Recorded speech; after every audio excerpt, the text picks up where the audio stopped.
바울 사도가 에베소에서 사역을 하시는데 에베소에서 사도행전 19장으로 아마 추측이 되는데 그 말씀의 부흥이 일어났단 말이죠. 이것을 광대하고 유효한 문이 열렸다. 이제 이렇게 바울 사도가 말씀을 하고 계시는데 광대하고 유효한 문이 그러니까 말씀이 사도행전에 보면은 흥왕하고 힘이 있어서 사람들의 삶이나 또 에베소의 문화 그 문화를 상징하는 대표적인 그 아데미 신전 이야기가 나오잖아요. 그런데 이제 아데미 신전의 어떤 주술이나 그런 어떤 이교적인 사상들보다 진리이신 하나님의 말씀이 많은 사람들에게 영향을 줘서 마술책을 이제 불태웠다고 하는데 거기에는 이제 그리스도인도 있겠지만 또 예수님을 믿지 않아도 거룩의 영향력을 받아서 이거 마술책이 나의 삶에 도움이 안 된다. 애들 교육에 도움이 안 된다. 청년들이 이것은 내 인생에 도움이 안 된다 하면서 대거 그러니까 문화가 바뀌는 이제 이런 물결의 현상이 일어나고 말았단 말입니다. 신촌에도 하나님께서 교회됨의 복음을 통해서 사람들의 마음과 생각을 깨우시면 내가 뭐 예를 들어서 주식을 소망으로 여기는 것, 내가 뭐 파이어족이 돼가지고 그렇게 행복을 찾아 살려고 하는 것, 이런 것들이 나에게 진리가 아니구나. 이 청년들이 깨닫고 나의 삶은 미래는 그리스도 예수 안에 있구나. 이런 이제 문화가 변혁되는 그래서 정말 선교사님들이 여기에 어떤 길 하나를 두고서 이제 미션 스쿨을 2개 세우시고 이것이 우리나라 어떤 지성이나 또는 선교의 대명사가 되었는데 그 복음의 본성을 회복을 해서 여기서 청년들이 이제 미래와 희망을 찾는다면 그래서 제자도의 부흥이 일어난다면 이 광대하고 유효한 분이 또한 다시 한번 열릴 것이고 이런 일을 우리가 사실 그 박관준 장로님 책을 읽으면서 거기에 박영창 이제 목사님이죠. 나중에 미국 가서 목사님이 되셨는데 이분이 어떤 신앙 고백처럼 하신 말씀인데 이 야설이라고 그러니까 눈 덮인 들판이다라는 시죠. 그걸 가지고 하나님께서 아버지와 자신의 인생에 행하신 일들을 이렇게 우리에게 전달을 했는데 우리 교회도 이제 그런 소명이 있다 이 말입니다. 그래서 그것이 바로 이 광대하고 유효한 문이 열리기까지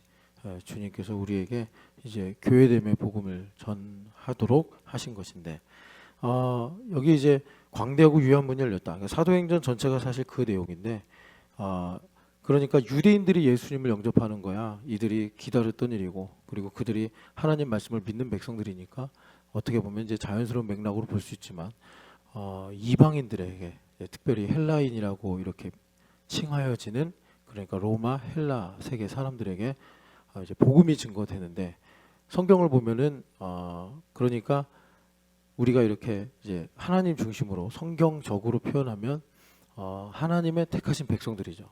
그 이방인들 가운데 흩어진 하나님의 택하신 백성들.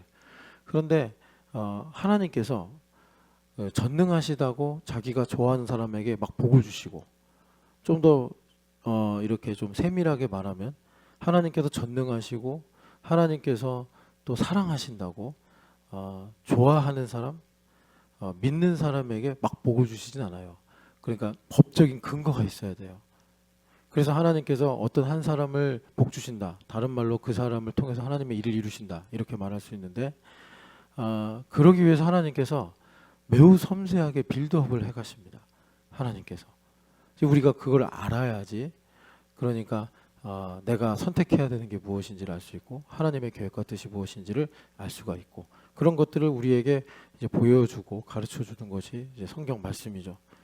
그래서 제일 먼저 이제 여러분들이 그런 하나님의 어떤 섭리 이걸 제가 이제 빌드업 해가신다 이렇게 표현을 했는데 그걸 알려면 첫 단추가 여러분 그러니까 제 경험이니까 뭐 저만 해당될 수 있고 또 뭐 적어도 이제 제가 목회를 하는 교회에게는 해당될 수 있으니까 하나님께서 이렇게 주신 바가 아니겠나 싶은데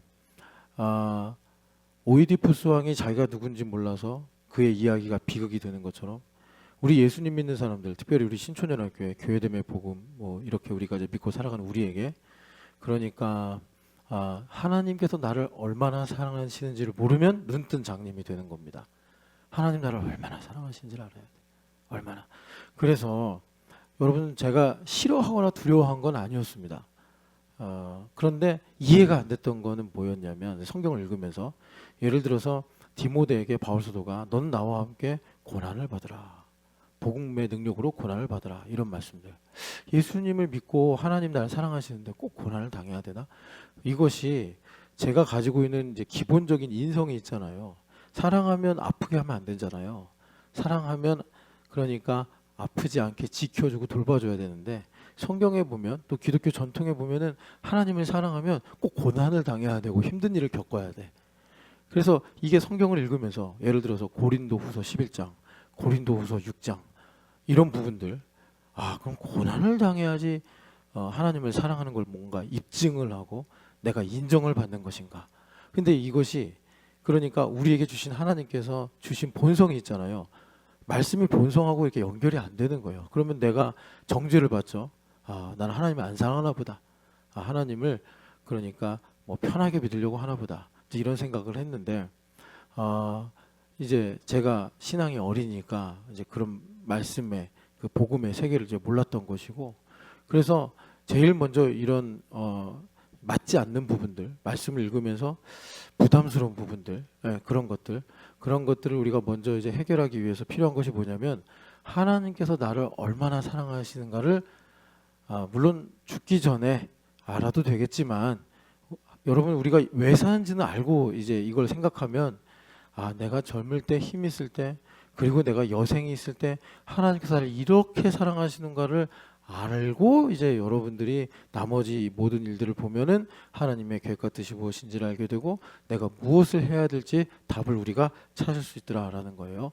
그래서 하나님께서 우리 인생에 하나님의 뜻을 이루시기 위해서 개인에게도 빌드업을 해가시고 또 크게 보면은 하나님께서 한 세대에 부흥을 주시고 하나님의 나라를 이루시기 위해서 또 이 모든 역사를 통치하시면서 하나님께서 세워가시는 그런 것들이 있는데 지금 여기 고린도전서 16장 8, 9절 말씀을 보니까 이제 바울 사도가 대표적으로 선교를 하는 사도가 되어서 지금 이제 헬라 세계에 막 침투하고 있단 말이에요. 그런데 그렇게 되면 그러니까 이방인들이 우상을 섬기고 다른 이질적인 문화를 갖고 있기 때문에 사실 율법적으로 보면 수학적으로 보면 복음을 더 받아들이지 않아야 되는데 아니 유대인들도 말이에요. 자기들이 성경을 알고 또 그런 신앙의 문화 속에 있음에도 불구하고 예수님을 영접하는 것이 되게 힘들었단 말이에요. 그런데 이방인들이 오히려 이렇게 광대하고 유효한 문이 열려서 예수님을 영접하고 또 환영하고 이런 분위기가 생긴단 말이에요. 에베소가 대표적인데 이거는 하나님께서 이제 그동안 그러니까 우리가 이제 육신의 안목으로만 보면 이스라엘의 실패의 연속이요 흑암의 세계였구나라고 여길 수 있는 그 한 400여 년간 하나님은 다음 세대를 위해서 조용히 쉬지 않고 일을 하셨다. 이거를 우리가 알아야지 내 인생에 보여요. 사실 구약과 신약 사이의 시간이기 때문에 우리가 좀 참고 서적이나 그런 내용들을 통해서 봐야지 이런 일들이 있었구나.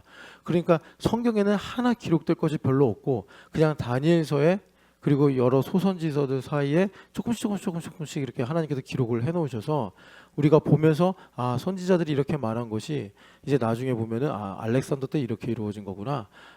톨레미 왕조 때 이런 일이 일어난 거구나. 셀레우코스 왕조 때 이런 일이 일어난 거구나. 이걸 이제 우리가 볼 수가 있는데 그러니까 하나님 보실 때는 별거 아닌데 사실 우리가 세계사 시간에 보면은 세계사의 물줄기가 바뀌는 메소포타미아 문명이 뒤바뀌는 어떤 사상의 판도가 뒤집어지는 그런 엄청난 일들이 일어나면서 사실은 무엇을 하셨냐 이게 되게 중요해요.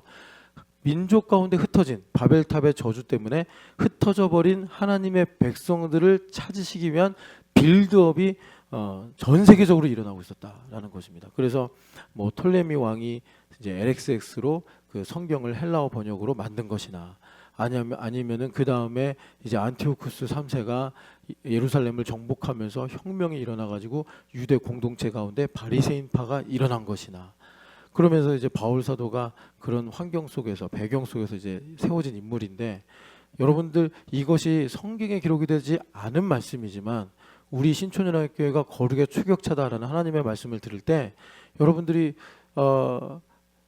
알면 되게 도움이 되는, 뭐 구원받는 거하고 직결되지는 않지만 내가 무엇을 해야 되는가, 하나님의 뜻은 무엇인가를 알 때 상당한 레퍼런스가 될 수 있는 내용이 이제 하나님의 그 중간기 때 어떤 일을 하셨는가를 우리가 볼 수 있는 건데, 자 그러면은 헬라인들이 예수님을 믿었단 말이에요. 영접을 했어요. 크게 세 부류예요. 고넬료 같은 사람들 있잖아요. 이 사람들을 영어로 말하면 갓피어로 이렇게 말합니다. 고넬료 말고도 그 백부장 나오죠. 마태복음 8장에 이런 사람들이 왕왕이 있었다 이렇게 보시면 돼요. 그런데 이 고넬료가 백부장인데 그 고넬료가 어떤 일을 했는가? 사도행전을 한번 봅시다. 고넬료 사도행전 10장 보면은 이제 고넬료가 정해진 시간에 기도를 한 것, 이걸 성경에서 이제 주목하시고, 그리고 그렇게 기도할 때 하나님 응답하시는데 우리가 모방하면 참 좋은 모습이에요. 4절 고넬료가 10장 4절입니다. 고넬료가 주목하여 보고 두려워 이르되 주여 무슨 일이니까? 천사가 이르되 내 기도와 구제가 하나님 앞에 상달되어 기억하신 바 되었으니. 아멘. 그러니까는 로마 전역에 이런 고넬료 같은 God fearer, 그러니까 이 다신교의 신물이 나버린 거예요. 신물이 나가지고 자신이 가지고 있는, 그건 하나님께서 보편적으로 양심에 심어주신 거죠. 뭔가 정말 진리에 가깝고 생명에 가깝고 행복에 가까운 그것을 찾기를 원하는 거예요. 변하고 말 거, 쾌락적인 거 말고, 그리고 지식으로 가서 스토아파가 만든 소피스트들, 궤변론자들 말고, 정말 하나님께서 뭔가 이 고넬료 마음에 이 진리의 흔적을 남겨놓으셨는데 여기에 꼭 맞는 답을 찾고 싶은 거예요. 그런데 이들이 이제 전쟁하면서 로마 전역을 다니다가 유대인들을 만나는데 내가 찾던 그것이 유대인의 삶에 있고 그들의 인생에 있고 그들의 신앙에 있는 걸 본 거예요. 그런데 그가 이제 유대교로 개종은 안 하지만 하나님을 두려워하는 그런 사람으로서 여기 보니까 이제 기도하고, 그리고 자기가 백부장이니까 그래서 구제하고, 그런데 이런 일들이 쌓여서 하나님께서 고넬료의 삶에 개입할 수 있는 법적인 근거가 되어서 이 응답 이후에 이제 바울 사도가 가서 처음으로 유대교인으로, 그러니까 이방인이 회심하는, 성령 세례를 받는 이런 역사가 일어났단 말이에요. 그래서 그 헬라 지방, 그 로마 전역에 이런 세속주의의 신물이 난 사람들, 쾌락과 돈과 성공에 취해 살아가는 이 세속 문화의 신물이 나서 영원한 것, 정말 내 영혼을 구원할 수 있는 것, 정말 내 마음을 만족시키는 것, 만족시켰다가 다시 목마르게 하고 만족시켰다가 나를 실망시키는 것이 아니라 정말 내 마음을 채우고 영원한 기쁨을 주는 것, 이런 것들을 추구하는 사람들이 생겼다. 그러니까 하나님의 일이죠. 그리고 두 번째가 종종 나오는 귀부인들입니다. 그래요? 아유. 귀부인들이 나오는데 이 귀부인들은 좀 특이해요. 딱 뭐라고 말하기가 어려운데 여성들인데, 그런데 여러분 그 이제 귀부인들이니까 귀족의 뭐 여인들, 딸들, 그래서 보면은 그 로마서 마지막 장에 이제 바울 사도가 로마 이제 교회에 소개하는 사람들이 있는데 이런 이제 여성분들이 등장을 해요. 그래서 이런 분들은 여성이다라고만 보지 마시고, 그러니까 이제 깨어 있는 사람들이다. 그러니까 우리나라에도 참 문화가 뒤바뀌고 막 이렇게 될 때 그 신지식 뭐 이런 걸로 이제 이 지성을 가진, 또 안목을 가진 여성들이 있었잖아요. 깨어 있는 사람들. 그래서 뭐 하나님이 그런 정황을 주신 거죠. 일단 삶의 여유가 있으니까 그들이 그 여유를 가지고 생각할 수 있었고, 더불어 이제 또 이분들이 이제 그뭐 귀족 출신이라고 한다면 배움이 있었고, 그러니까 거기에서 또 특별한 하나는 그런 것을 가지고 쾌락을 위해 사용하는 것이 아니라 정말 또 이 답을 찾아 살았던 거죠. 그래서 바울 사도가 도시마다 복음을 전할 때 반대도 있었고 핍박도 있었는데 거기서 믿겠다라고 반응하는 사람들 중에 하나가 이제 귀부인들이 나타났었고, 루디아가 그 대표적인 사람이고, 그 다음에 사실은 이제 그 광대하고 유효한 문이 열렸다 했을 때 많은 비중을 차지한 사람들인데 노예들입니다. 노예들. 그래서 여러분 고린도전서 1장을 읽어보겠습니다. 고린도전서 1장을 읽어보시면 고린도전서 1장 26절부터 우리 쭉 29절까지 한번 읽어보겠습니다. 형제들아 너희를 부르심을 보라. 육체를 따라 지혜로운 자가 많지 아니하며 능한 자가 많지 아니하며 문벌 좋은 자가 많지 아니하도다. 그러나 하나님께서 이 세상에 미련한 것들을 택하사 지혜 있는 자들을 부끄럽게 하려 하시고 세상에 약한 것들을 택하사 강한 것들을 부끄럽게 하려 하시며 하나님께서 세상에 천한 것들과 멸시받는 것들과 없는 것들을 택하사 있는 것들을 폐하려 하시나니 이는 아무 육체도 하나님 앞에서 자랑하지 못하게 하려 하심이라. 아멘. 그래서 이 노예들은 이제 한마디로 말하면 가난한 사람들인데 가난한 사람들이 이제 복음을 받아들인단 말이에요. 그래서 예수님도 가난한 자에게 복음이 증거된다라는 말씀으로 희년의 추사표를 이렇게 우리에게 말씀하셨어요.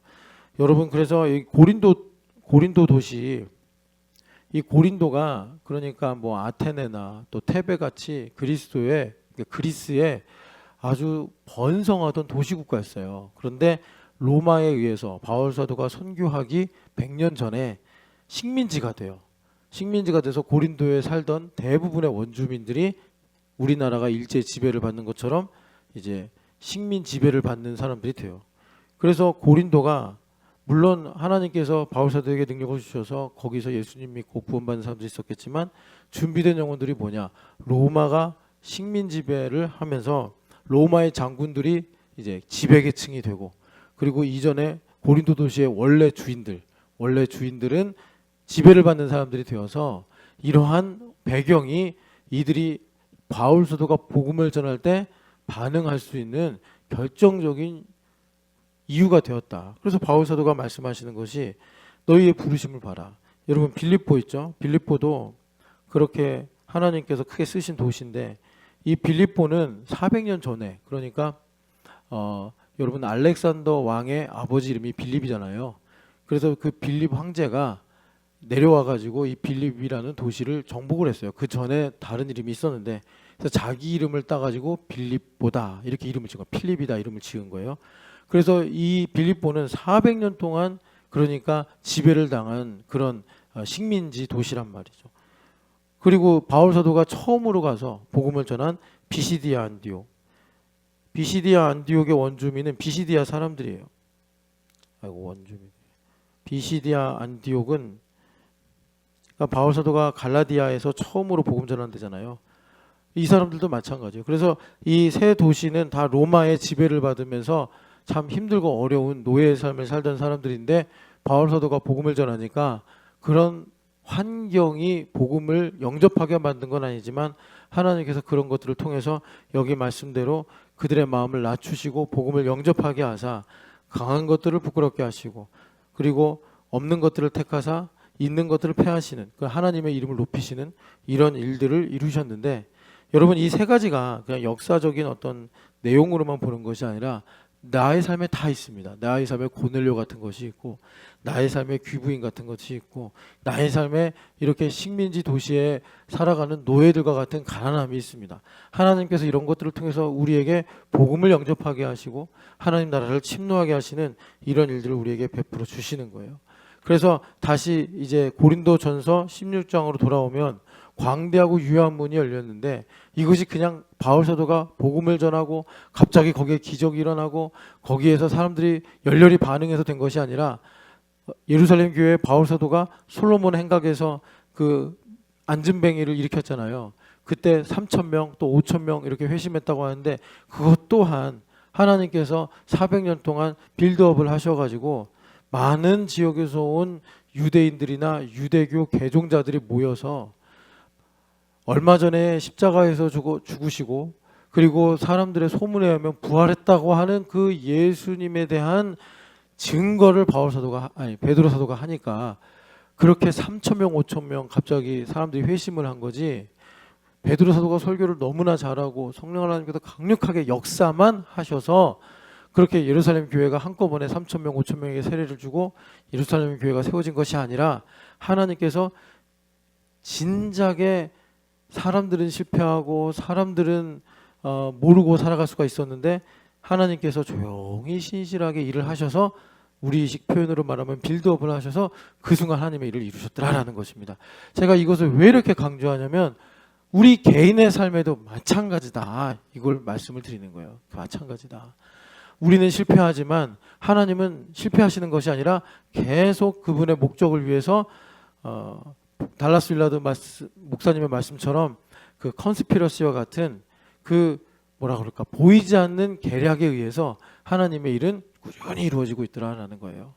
그래서 어제 이제 설교 말씀의 결론이 우리 마음을 지켜야 되는데 그 마음을 지키는 지혜를 근신이다. 근신은 무엇이냐면 드러내놓고 우리가 알고 깨닫는 것이 아니라 내가 은밀하게 음흉한 계획을 짜듯이 뱀처럼 지혜롭게 하나님께서 나의 삶에 어떤 일을 이루고 계시는가 그 물줄기를 주목하면서 그것이 보이지 않아도 내가 신뢰하고 감사하면서 그 일에 편승해서 살아가는 게 마음을 지키는 것인데 이 마음을 지키는 것이 어떻게 그럼 나에게 적용되고 이루어지는가 했더니 앞뒤로 주님께서 강조하시는 것이 들어야 된다. 주의 깊게 들어야 된다.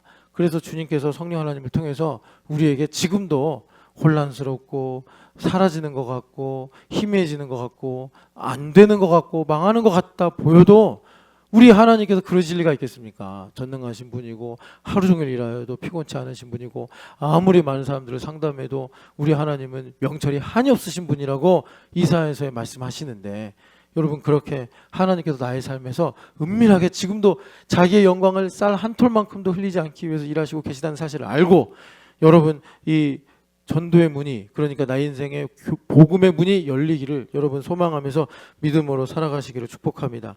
그러려면 우리가 이제 어디에 이제 포커스를 딱 맞춰야 되냐면 하나님은 이 땅에 역사하시고 다스리시고 하나님의 일을 하시는데 목적은 딱 하나예요. 자기 백성을 구원하시는 일이에요.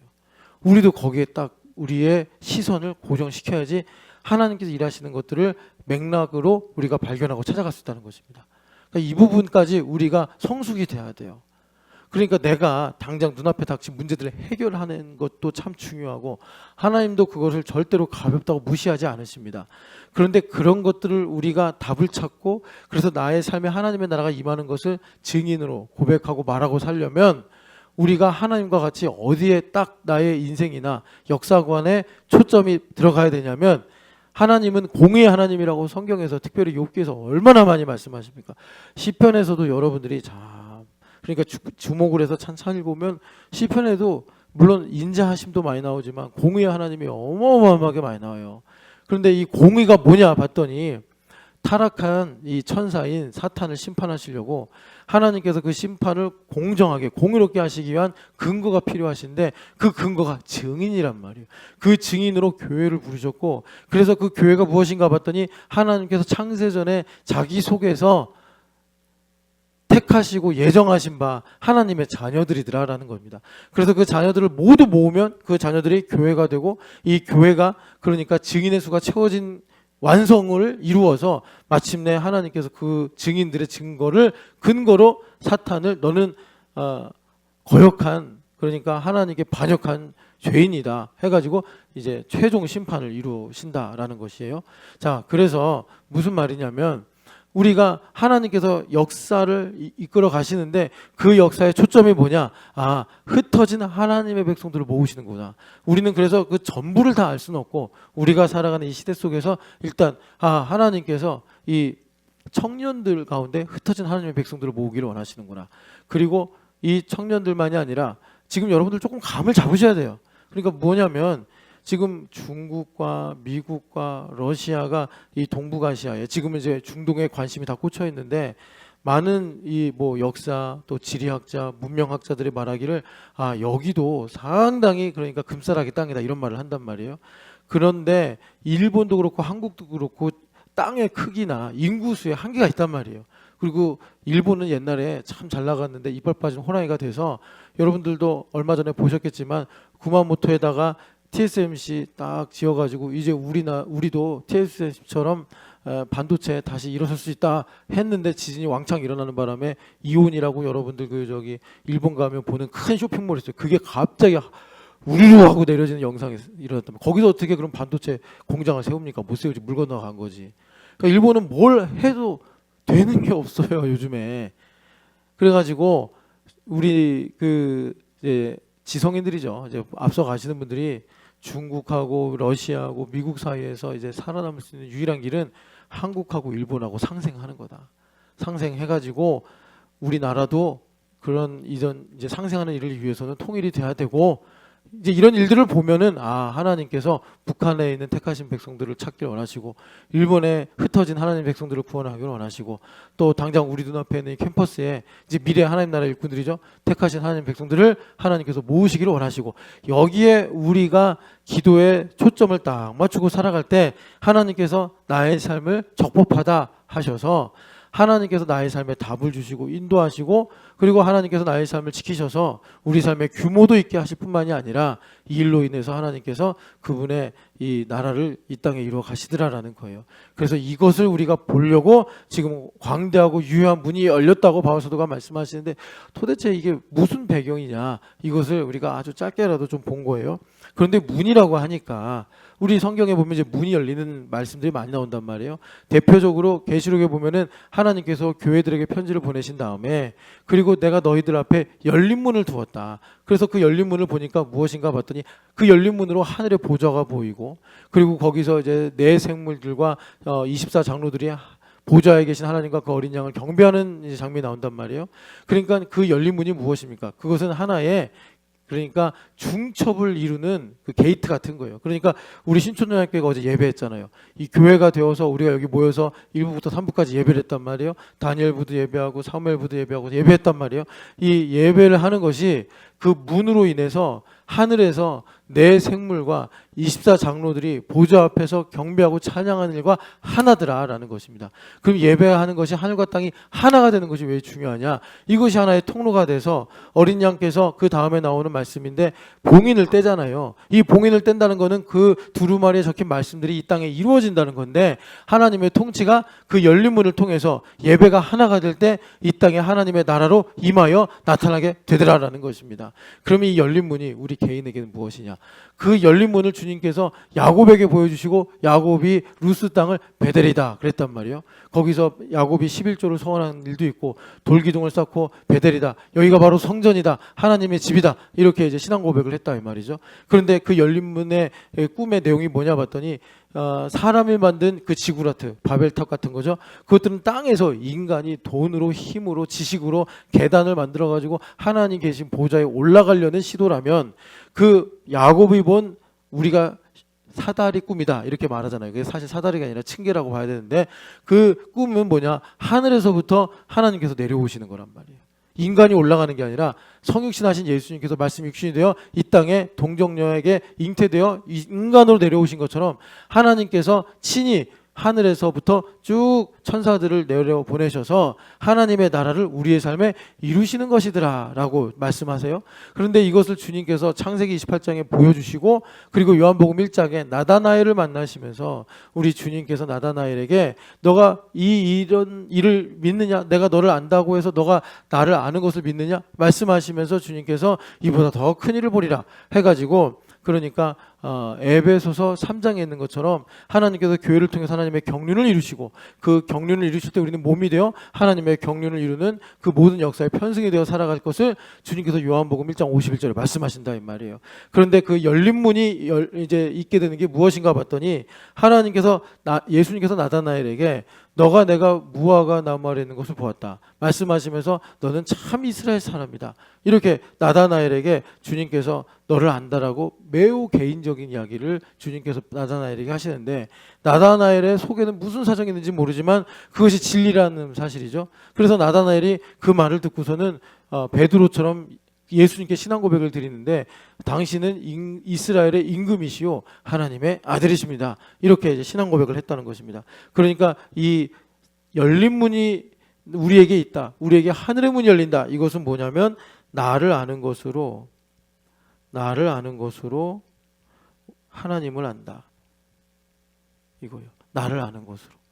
그런데 우리 신촌연합교회에게 하나님께서 말씀하신 것이 나를 아는 것이 뭐 내가 태어난 고향이 어디인가, 내가 어느 학교를 나왔는가, 뭐 나의 MBTI는 무엇인가, 뭐 나는 앞으로 어떻게 살아갈 것인가, 뭐 그런 것도 있겠지만 우리 하나님은 마음을 보신다고 했잖아요.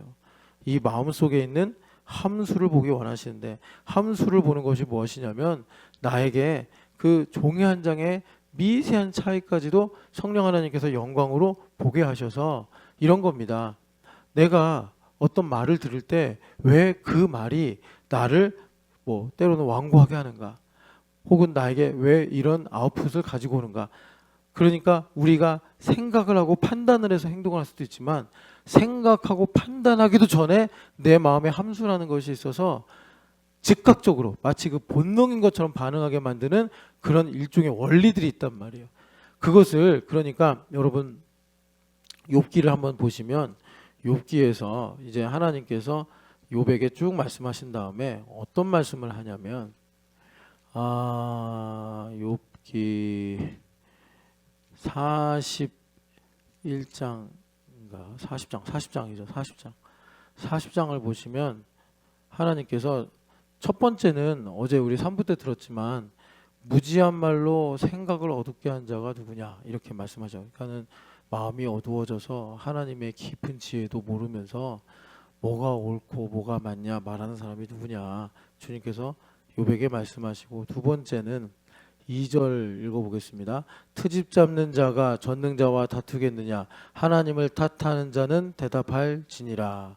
그리고 6절부터 9절까지 읽겠습니다. 그때 여호와께서 폭풍우 가운데서 욥에게 일러 말씀하시되 너는 대장부처럼 허리를 묶고 내가 내게 묻겠으니 내게 대답할지니라. 내가 내 공의를 부인하려느냐, 내 의를 세우려고 나를 악하다 하겠느냐, 내가 하나님처럼 능력이 있느냐, 하나님처럼 천둥 소리를 내겠느냐. 그러면서 배 못하고 리워야단 이야기가 나옵니다. 이 배 못하고 리워야단 이야기는 무슨 생물이나 짐승에 대한 백과사전 이야기가 아니고 우리 내면에 있는 나의 자기중심성이에요. 나의 자기중심성. 그래서 여러분 욥기 하면 이제 욥의 문제가 뭡니까? 욥이 참 역설적인 내용이라 여러분들이 잘 이해를 하셔야 되는데 힘써서 흠이 없이 하나님 말씀을 잘 지켰어요.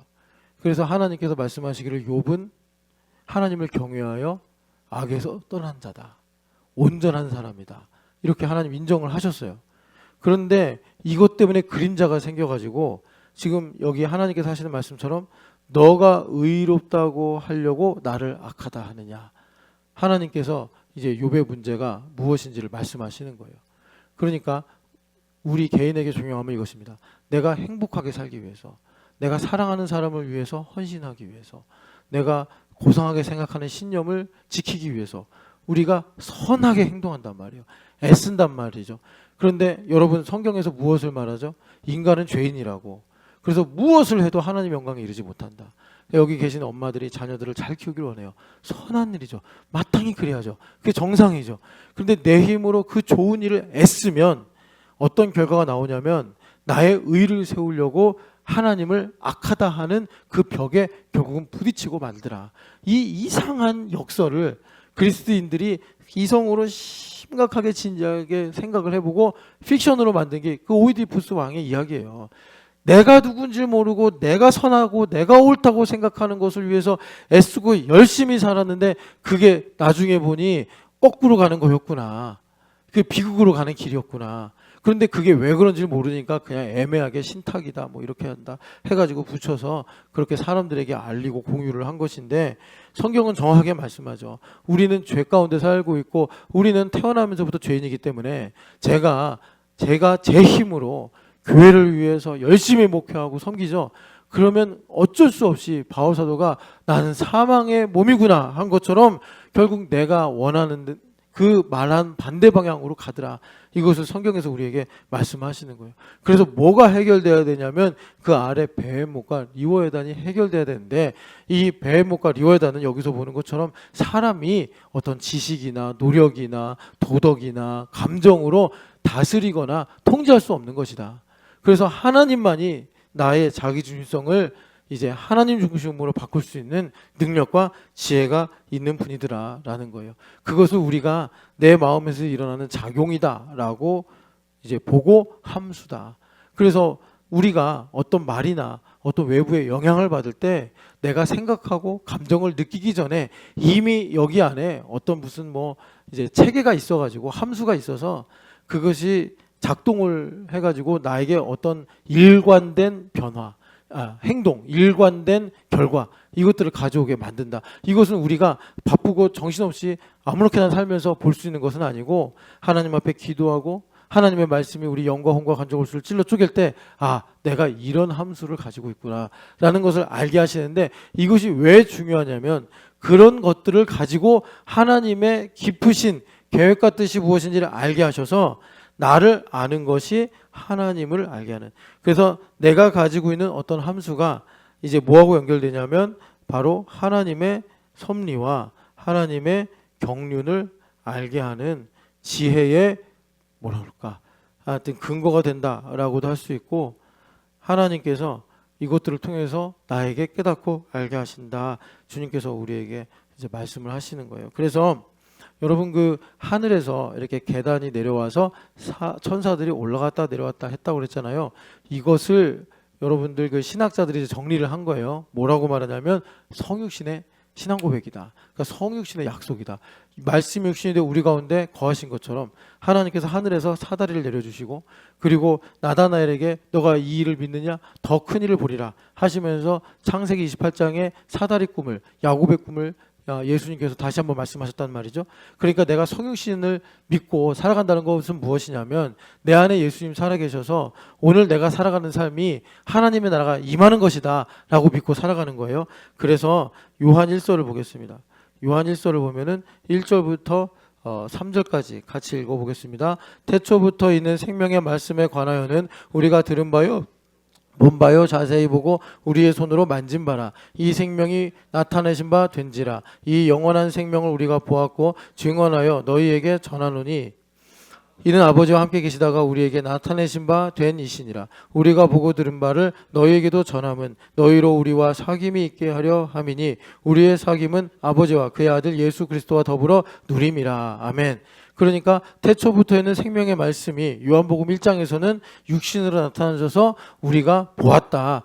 독생자의 영광을 보았다라고 하는데 이제는 눈으로 본 바요 들은 바요 자세히 보고 손으로 만진 바라. 그러니까 리얼리티가 됐다는 거죠. 이 일이 어떻게 이루어졌는가. 예수님이 승천하셨는데 보니까 공동체 교회와 하나가 되어서 살아가는 것은 바로 예수님과 사귐이요 성삼위 하나님과 사귐이다. 그래서 우리가 하나님을 듣고 보고 만지듯이 리얼리티로 믿는다 이렇게 말씀하시는 거예요. 그러니까 나를 아는 것을 가지고 이제 하나님을 알게 되고 하나님을 아는 것을 또 나를 알게 되는 이 우리가 이제 하나님의 나라를 경험하는데 이 일들이 구체적으로 이루어지는 것이 무엇이냐? 내가 기도를 많이 해서냐? 내가 성경을 많이 알아서냐? 고린도 교회처럼 은사를 많이 받아서 신비 체험을 많이 하는 것이냐? 그것이 아니라 원안을 보니까 이 교회가 예수님의 몸인데 이 교회 몸된 예수님의 몸된 교회 공동체와 하나가 되어서 우리가 교제하고 예배하고 양육하고 섬기고 하는 이런 모든 일들을 통해서 생명의 말씀을 우리가 만지듯이 보듯이 그리고 우리가 듣듯이 구체적으로 깨닫고 알게 되어서 여기에 하나님께서 우리에게 사닥다리를 내리시고 그리고 성육신으로 우리와 함께 거하시는 이런 일들을 실제로 이루시더라라는 것이에요. 그래서 이렇게 우리가 나를 알고 하나님을 알게 될 때 자 요한복음 5장 우리가 오랜만에 3, 4절 같이 읽겠습니다. 하나님을 사랑하는 것은 이것이니 우리가 그의 계명들을 지키는 것이라. 그의 계명들은 무거운 것이 아니로다. 무릇 하나님께로부터 난 자마다 세상을 이기느니라. 세상을 이기는 승리는 이것이니 우리의 믿음이니라.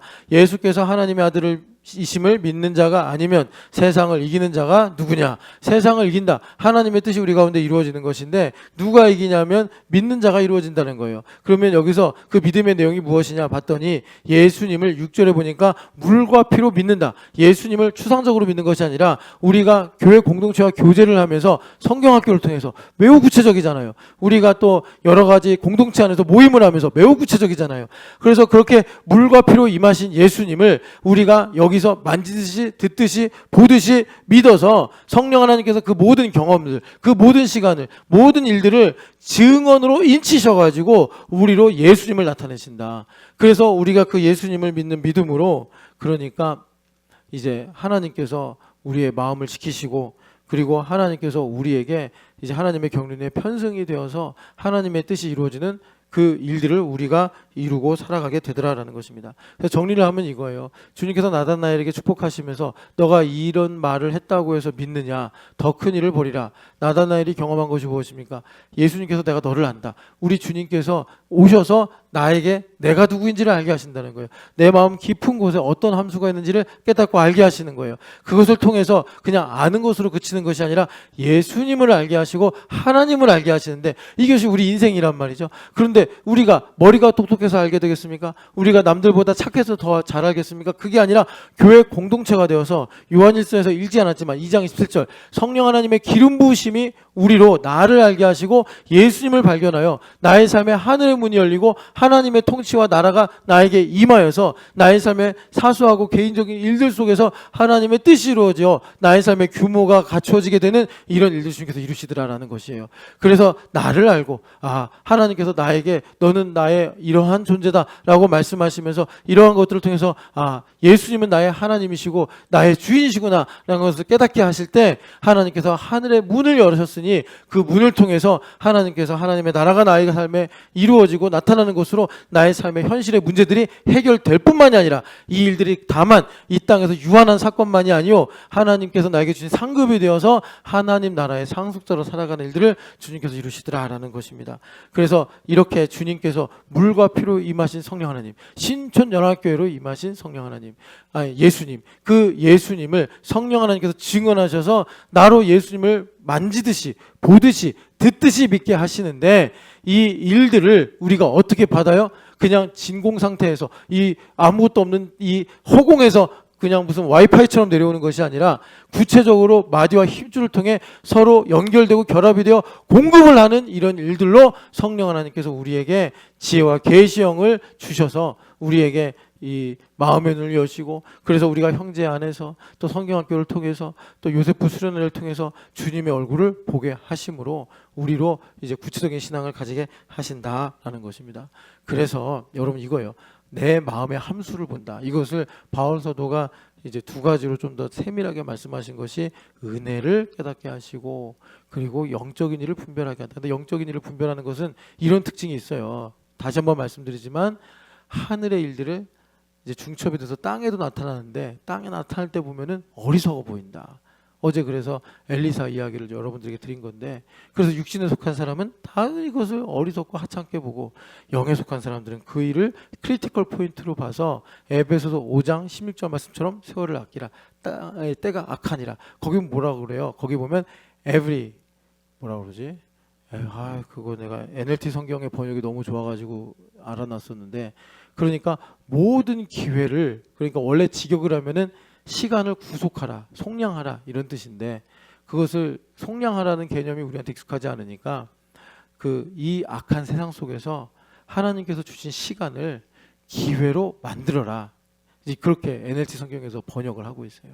그러니까 우리가 성령 하나님께서 연결되고 결합이 되는 걸 통해서 우리에게 하나님의 뜻과 계획을 알게 하실 때 하나님께서 이 세상에서 내 힘으로 살아갈 수밖에 없는 나에게 하나님의 뜻이 무엇인지를 깨닫게 하셔서 그런 모든 것들을 기회로 바꾸실 때 우리가 정말 현실에 많은 문제들이 있잖아요. 그런 문제들이 해결되는 진리가 무엇인지를 가르쳐 주신과 동시에 그것으로 끝나는 것이 아니라 그것이 나의 영원한 상급이 되어서 하나님 나라의 상속자로 살아가게 하신다라는 것입니다.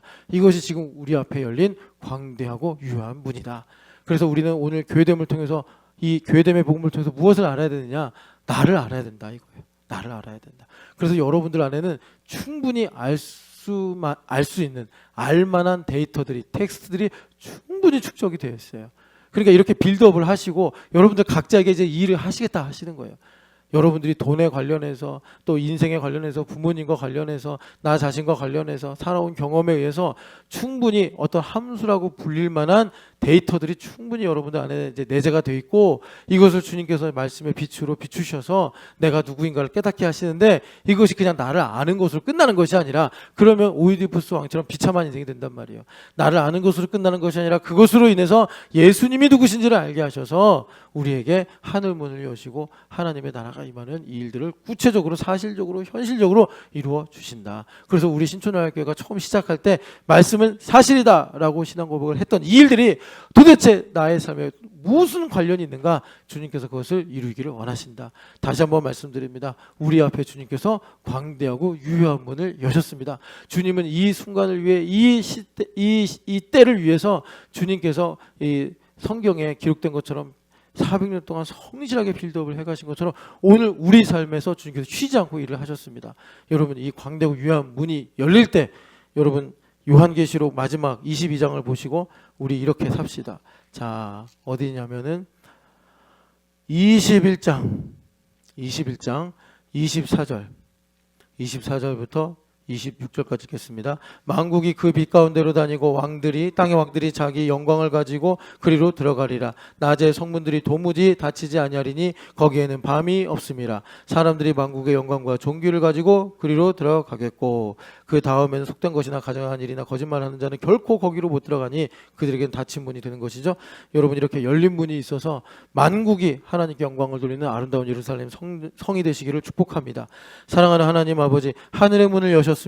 그 열린 문으로 하늘을 보게 하여 주시고 하나님 아버지, 기도할 때 우리의 삶에 하나님 아버지 하나님의 나라와 하나님의 뜻이 임하는 복된 삶을 살게 하여 주시옵소서. 하나님 아버지, 교회됨의 복음을 통해서 내가 누구인지를 깨닫고 알게 하십니다. 나의 마음의 깊은 곳에 하나님 함수를 보게 하십니다. 그것을 통해서 하나님이 누구신가, 예수님이 누구신가를 우리에게 알게 하시는데 하나님 아버지, 우리가 믿음을 가지고 하나님 말씀을 등불로 어린 양의 영광을 가지고 하나님 아버지 나를 알아가는 하나님의 은혜가 무엇이며 하나님의 거룩하신 뜻이 무엇인지를 깨닫고 고백하는 하나님 나를 침노하는 새벽의 기도 시간 되게 하여 주시옵소서. 나를 간절히 찾는 자는 나를 얻겠다, 지혜가 스스로 선포했다고 합니다. 하나님 아버지, 이 새벽에 나와서 5분이든 10분이든 1시간이든 기도하는 주의 종들에게 복을 주셔서 하나님 아버지 지혜를 얻게 하여 주시옵시고 마음을 지켜 하나님 아버지 내 마음에 열린 문을 두신 그 하나님 나라를 볼 수 있도록 역사하여 주시옵소서. 살아계신 예수님의 이름으로 기도합니다. 아멘.